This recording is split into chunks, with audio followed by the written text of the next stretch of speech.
What up, guys? Carolina Jackpot time. Checking in. It is Sunday evening. And of course, that means it's November 1st. Guess what else it means? It means it's time to recap the week number 9 picks and predictions against the spread. We'll go through each one of these games, see if Carolina Jackpot picked them right, see if he picked them incorrectly, or see if there was a push. As always, we'll have the superlatives at the end. The you should have known better pick of the week, the boy you sure nailed it pick of the week, and of course, the always present turd of the week. Who's going to get these luscious awards and more? Find out next. Let's go. All right, so jumping into it with the picks from this past week. If you're not familiar with how this goes, normally on it can be either Tuesday night, Wednesday night, Thursday night. Sometimes it may be even late Friday. Before I release my picks against the spread, 4 games that will be played that week. I've been doing 20 a week. This week I happened to do 22 just because there were that many that caught my interest. And I'm doing a weekly recap of how I did with my picks and tallying them up. Going to see how I come out over a whole season picking college football games. This is in week 9 and through 8 weeks against the spread. So far, Carolina Jackpot is, should have had this prepared earlier, 57, 66, and 1 against the spread. Not good, under 50%. Keep in mind now, we're not picking straight up here, okay? We're picking against the spread with the lines, what they are when I make the picks. So they're a little bit more difficult than picking straight up. So let's get right into our recap here. I had Georgia Southern covering the spread against South Alabama in Thursday night's game, and they did. They won that game by a final score of 24 to 17. A little back and forth action there in that one. Georgia Southern gets the win. Friday night's game, I had Minnesota covering the spread against Maryland, and I'm like, man, how do you? They were up 17 points in the fourth quarter. All but had it in the bag. I thought they were going to cover the spread. They blew it, guys. They lost 45 to 44 in overtime to Maryland. And how did Maryland do it, you ask? Tualia Tagovailoa.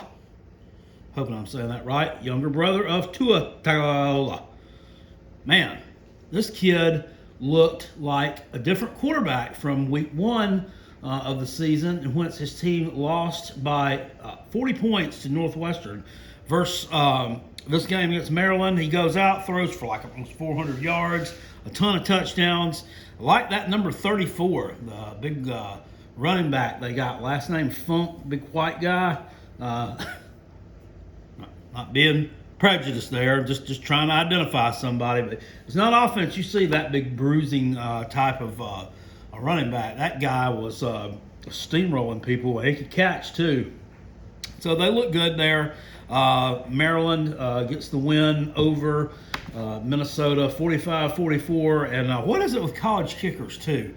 Why can they not hit extra points in overtime? This is like the 3rd time this year I've seen one doink a freaking extra point in overtime. Minnesota's kicker did that too.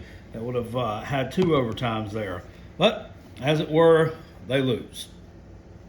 Boston College at Clemson. Of course, you know that one. I got correct. Boston College covered the spread, lost to Clemson 34-28. I was figuring that some idiotic Tater fan would be saying, well, if we'd had Trevor Lawrence in there, we'd have blown. None of them really did that. Okay, they didn't do that. They understand that that game would have been no different had Trevor Lawrence played. Trevor Lawrence played last week. It didn't stop you from looking average against Syracuse for 3 quarters, and you finally decided to wake up in the 4th quarter. Sooner or later.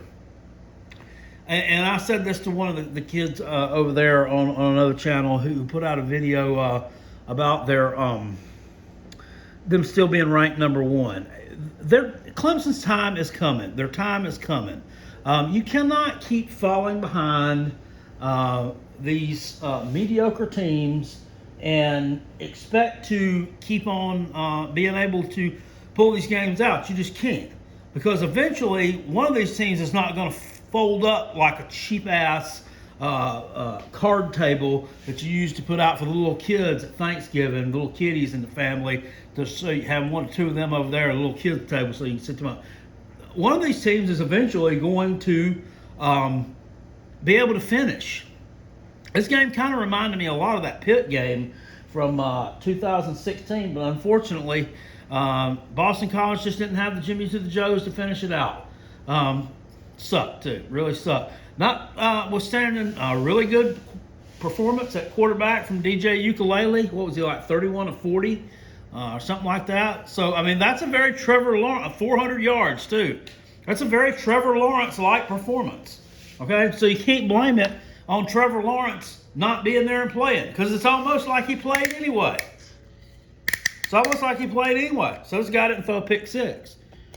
But they did fumble and get it returned like 1,000,000 yards for a touchdown. Anyway, enough about them. Hopefully this weekend things work out differently. Coastal Carolina. Boy, did I ever get that one wrong. They won 51-0 against Georgia State. Georgia State, what are you doing?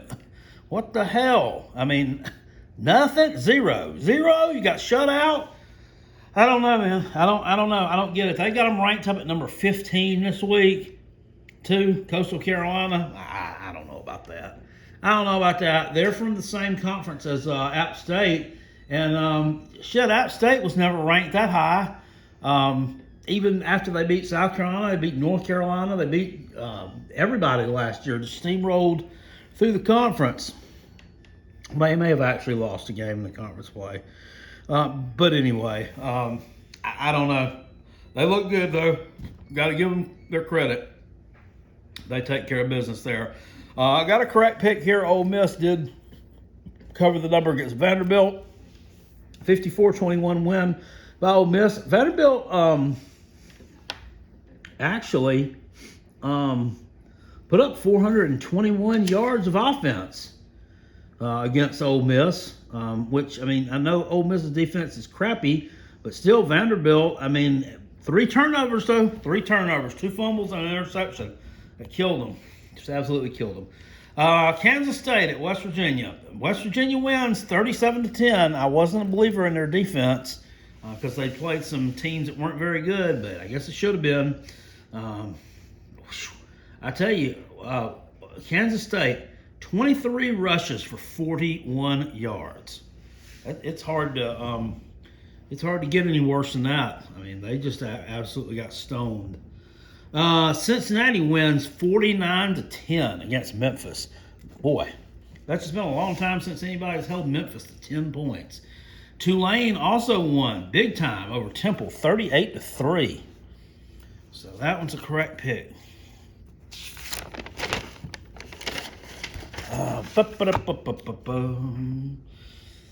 Michigan State and Minnesota had Michigan State covering this number, and not only did they cover, they won 27-24 over their rivals. Once again, we're talking turnovers. Last week against Rutgers, they turned the ball over like 6 times against Rutgers. Saturday against Michigan, 0 turnovers. And Michigan, I heard them talking about their record, like over the last 10 years, combined against Michigan State and Ohio State. It's horrendous. So Jim Harbaugh, like as soon as he got himself off the hot seat with that big win at Minnesota, all of a sudden you're right back on it, and you give Mel Tucker his first win as head coach in East Lansing. Purdue and Illinois, this one was a push. Come on, give me that push. Y'all don't know what that means. If you don't listen to our wrestling podcasts, that's the Jim Ross term, push. 31-24 was the final score there. Purdue with the win. Line was 7 points, so that one's a push. Georgia and Kentucky. Jesus Christ. Georgia wins 14-3 over Kentucky. That was it's like that game. I swear, I was on the way back from Florida watching this one on the TV. I wasn't driving, and I was watching this on my phone, and I was flipping back and forth between that one and the Boston College game. And that damn Georgia-Kentucky game was at the start of the fourth quarter, I swear. And the Tater Boston College game was just finishing up halftime. And they both started at the same time. I mean, that's how quickly that game went. I mean, it was run the entire game. That Stetson Bennett guy for Georgia, he's not very good. Now, I will say, I love him to death. Uncle Lou, I think he gives this kid a little bit too hard of a time. I mean, shit. I mean, but I understand where he's coming from, too. He's giving his coach a hard time. Kirby Smart's the one that made this decision to put him out there, and he's just not going to be able to win a lot of SEC level games for you like that. Especially, I mean, you can see after the first couple of times he went out there, I mean, everybody, they've got film on him now. So they know what the tendencies are, they want him to do. And he is short. He's only like 5'9", which means he can't even see over his own offensive line, really. I mean, he can really only just hit simple throws. And unfortunately, for the short man, a quarterback is probably not the position for you anymore, unless you just going to run the ball every time you get it in your hands. That's just not what you're going to be able to do, just because of the size of the athletes today and just the way the game is played. But Georgia does get the win there, 14-3. It'll be interesting to see what happens this week when they take on Florida. UCF and Houston, man. UCF wins 44-21. Didn't get to see any of this game, and there's not even any stats available on it. It's like the game that fell in the black hole. Anyway, 44-21, UCF wins. I got that one wrong. Guess what else I got wrong? Got wrong on Notre Dame and Georgia Tech. They were favored by 20, and Notre Dame wins by 18. Jesus. Georgia Tech with the backdoor cover in that one. Those old backdoor covers, we'll talk about a little bit more later. Those backdoor covers are nice when you can get them, when they benefit you. But when they don't benefit you, they make you want to pull your hair out, if you got any hair left. In my case, just make you want to slap yourself in the head. LSU at Auburn. Auburn won 48-11. I don't even want to talk about that. I don't even want to talk about it. I'll move on from that one. That's just ridiculous. Indiana and Rutgers.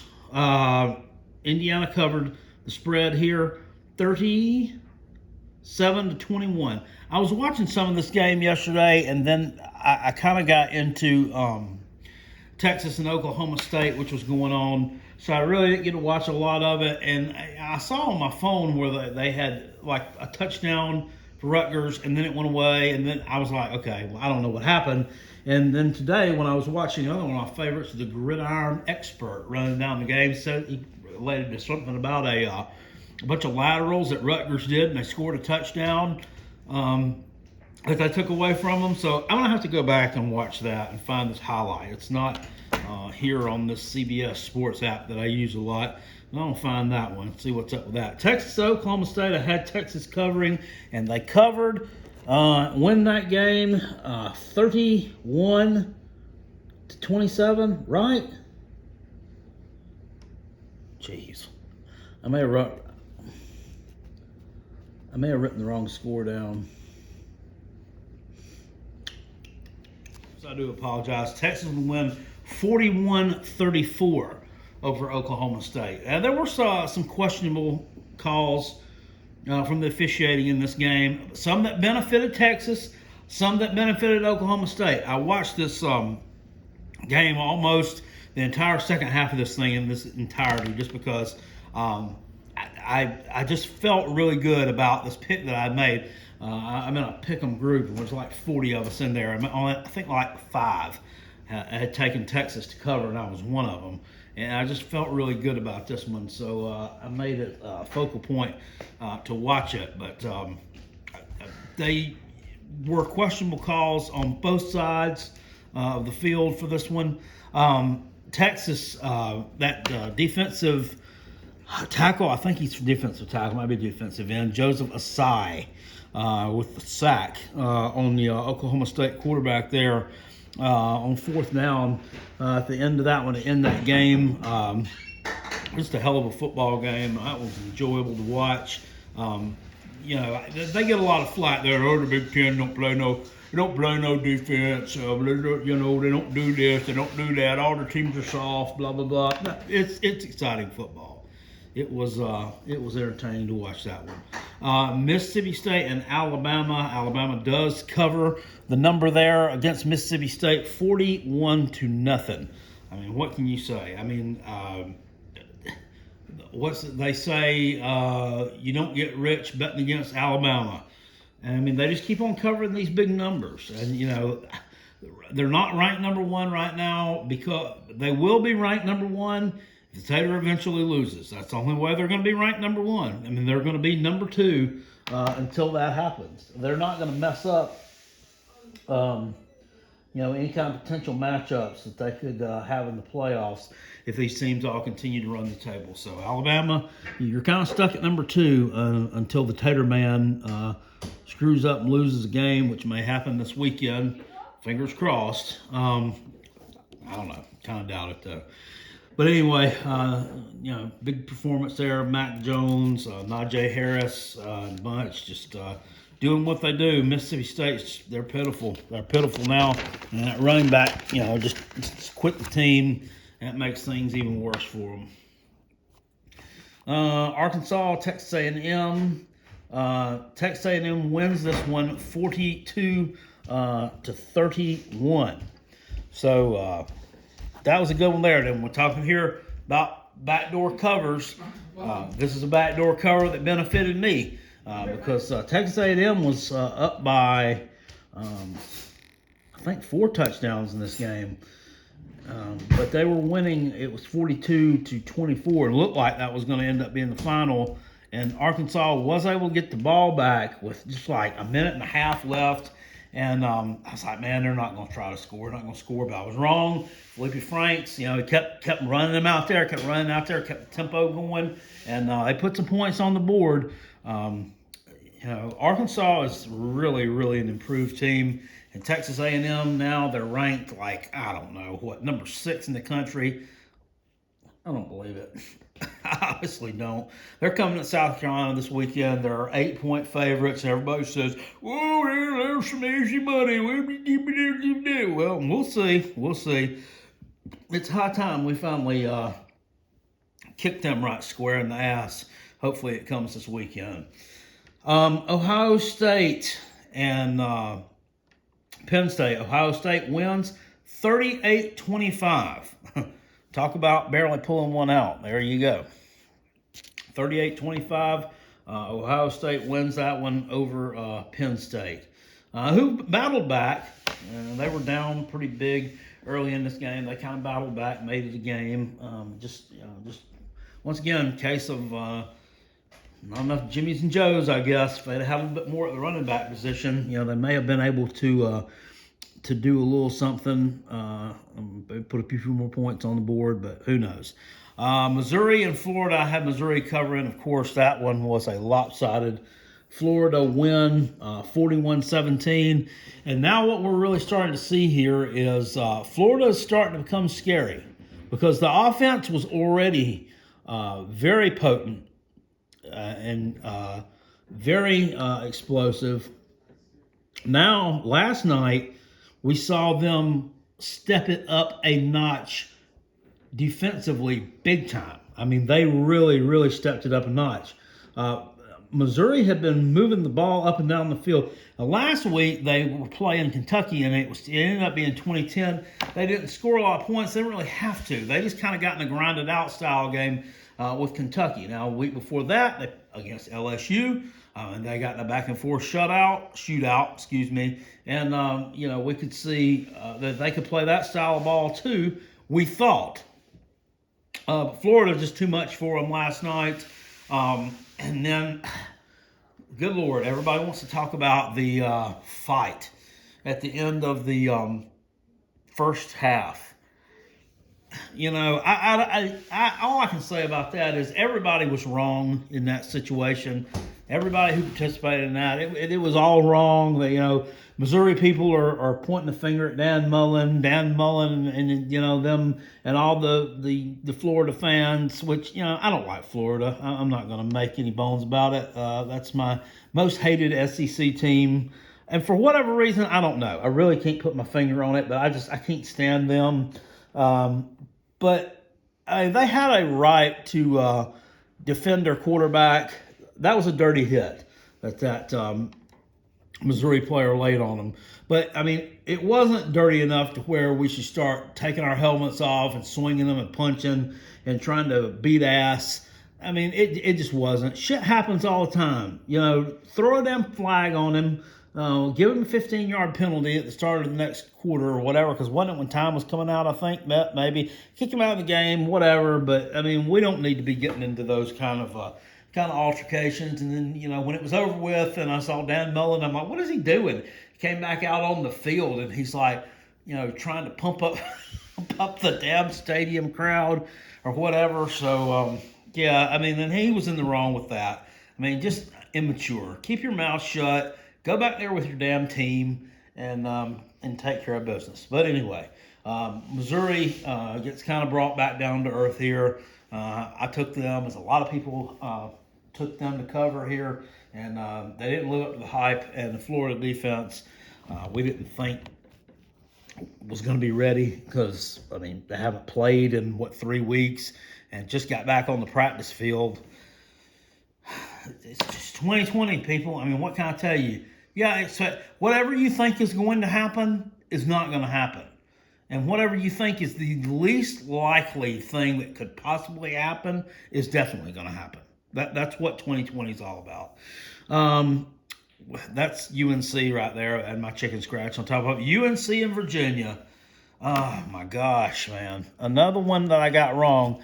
That 90% of the public money was on North Carolina to cover the spread, it was 7.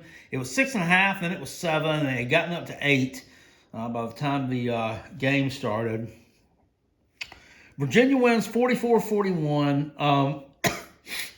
And I'm going to ask you, say, how did they win? How did they hold on to that win? Because they got a coach that doesn't play not to lose. They got a coach that doesn't play not to lose. Yeah, that's right. They have a head coach who has some balls. A lot of mediocre programs I know of, their coaches need to take a look at what happened last night at the end of the Virginia-UNC game. Maybe they could grow some balls too. Here's what I'm talking about. Virginia was up at one point in this game 41-20 over North Carolina. Now, North Carolina came storming back. Somewhere in there, Virginia kicks a field goal, but it was 44-41 with right around 2 minutes left. Virginia had the ball on their side of the field. On their side of the field, they were at their own 45-yard line, and they were faced with a 4th and 4, I guess it was, or so, and they were going to have to punt the ball back to UNC, who would have gotten the ball with just under 2 minutes left. They had all the momentum. No reason in the world to think that they wouldn't drive down and hit the game-tying field goal, send the thing to overtime, and then they have more momentum. They have better athletes. They have more athletes. They would have won that game. They would have won that game had it went to overtime. What does Bronco Mendenhall do? He calls a fake punt on that 4th and 4, whatever it was. Snap it to the up back, Keaton Thompson, who was, I think he was a quarterback for Mississippi State that transferred out, if I'm not mistaken. Takes it around the left side and cuts back and just barely gets the first down. And then Virginia just runs the clock out because North Carolina had any timeouts left. Awesome move.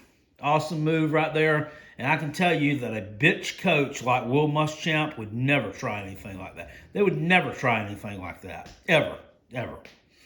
Old field goal Will. But anyway, Virginia deserved to get that win. They did. And I took a lump on that one. And then Oklahoma and Texas Tech. I got this one wrong as well. They won that game 62-28 over Texas Tech. I thought Texas Tech would be able to score a little bit more than that. Or, they scored, just didn't score enough. All right, so let's see how I ended up doing here. 1-0, 1-1, 2-1, 2-2, 3-2, 3-3, 4-3, 5-3, 6-3.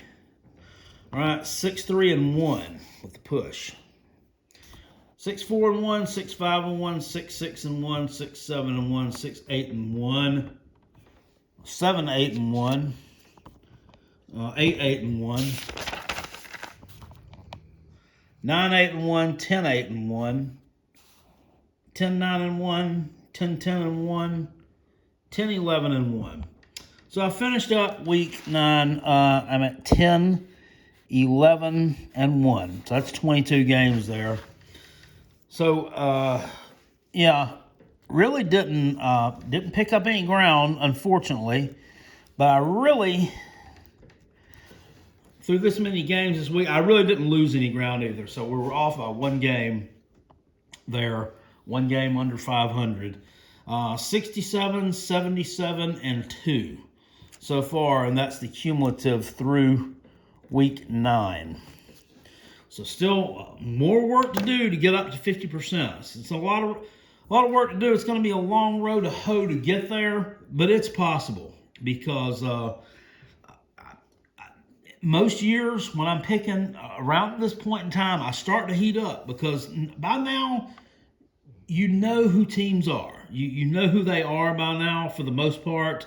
Of course, like I just alluded to a minute ago, this is 2020, and we don't really know what anything is here, so we have to just go with our guts and what we think is going to happen in most of these, along with our research. But a couple in here I could have done differently, and we'll talk about that here in just. First of all, my you should have known better pick of the week. I'm going to have to go with the pick of Houston to cover against UCF as the you should have known better pick of the week there. Houston is a team, we really don't have enough of a sample size of them to really even know what all they're capable of and what they're not capable of. UCF, has Laurie lost a game this year twice. So I kind of thought maybe they were a little bit overrated. It turns out they're probably just a little bit angry and pissed off. And they went out there and took it out on Houston. So I'm going to have to pick that one as my you should have known better pick of the week. You would think also you could say Coastal Carolina and Georgia State. But, I mean, there is no way that anyone could have predicted that they would beat them 51-0. I mean, you just wouldn't have. Nobody would even predicted that to even be a blowout. I don't think that that Coastal is the kind of team that we associate with just steamrolling the competition. So you have that. The boy, you sure nailed it pick of the week. I got to go with Michigan State covering and beating Michigan. Now, this was a big line in this game, and I'll have to level with you. I didn't pick them to win straight up. I just picked them against the spread. Also pretty proud of the Texas-Oklahoma State pick. Most people were picking Oklahoma State in that one. They were riding that train, and that's about it as far as those. The rest of them were kind of ones that weren't that difficult to nail. And the turd of the week has got to be, well, this one's kind of tough. Turd of the week's got to be LSU. I mean, what the fuck? How do you go on and lose to Auburn 48-11? Should have been 48-3. I mean, I don't want to talk about that one anymore because it makes me so mad thinking about our Gamecocks and thinking about how awful they played against that LSU team, and then they go out there it looked like some kind of mess yesterday. So I don't even want to talk about that much. But LSU, you are definitely the turd of the week. Cajun man falls flat on his face on Saturday. So through week 9, we're 67, 77, and 2 against the number. Hopefully we can turn that number next week. Had a 13-7 week a couple weeks ago. Maybe, just maybe, we can get us another one this coming up week. But anyway, that brings us to the end of this video, guys. If you enjoyed this, please hit it with the thumbs up for me. I would appreciate it. Subscribe to the Carolina Jackpot channel if you're not subscribed already. We put college content out here all week long. This is Texas A&M Hate Week for my Gamecocks, and we should have some real good stuff going on this week. I'll see y'all later. Appreciate it. Peace. And I'm out. Go Gamecocks. Spurs up to my toes up. Fire, coach. Boom. Woo. Ah, ah.